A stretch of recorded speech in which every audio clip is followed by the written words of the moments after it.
কোটা সংস্কার আন্দোলন থেকে রূপ নেওয়া অসহযোগ আন্দোলনে গণপ্রতিরোধের মুখে প্রধানমন্ত্রী পদ থেকে সরে গিয়ে দেশ ছাড়তে বাধ্য হন সাবেক প্রধানমন্ত্রী শেখ হাসিনা। শেখ হাসিনা ক্ষমতাচ্যুত হয়ে দেশ ছেড়ে চলে যাওয়ার পর আওয়ামী লীগ সরকারের শীর্ষ সারির নেতাকর্মীরা গা ঢাকা দিয়েছেন। তেমনভাবে খোঁজ পাওয়া যাচ্ছে না আওয়ামী সমর্থিত তারকাদেরও। গা ঢাকা দিয়েছেন ফেরদৌস, রিয়াজদের মতো তারকারা।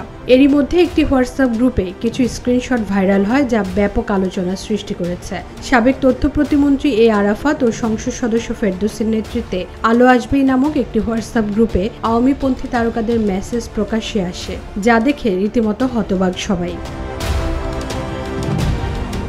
এই হোয়াটসঅ্যাপ গ্রুপে সবার অবস্থান ছিল ছাত্র আন্দোলনের বিপক্ষে। তারা মত দেন যেভাবেই হোক আন্দোলন থামাতে হবে। শুধু কি তাই, একজন তো রীতিমতো পরামর্শ দেন ছাত্রদের উপর গরম পানি ঢেলে দেওয়ার।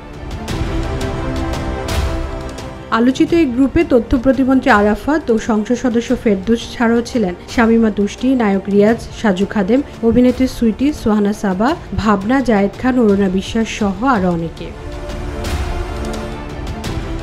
এই বিষয়টি ইতিমধ্যে সামাজিক মাধ্যমে ঝড় তুলেছে। এই গ্রুপে নির্মাতা মোস্তফা সরোয়ার ফারুকীকে নিয়েও কথা হয়, ফলে ফারুকী বিষয়টি স্বাভাবিকভাবে নেননি। এটিকে মানবতা বিরোধী আখ্যা দিয়ে তিনি সরকারের দৃষ্টি আকর্ষণ করে সামাজিক মাধ্যমে এর বিচার চেয়েছেন।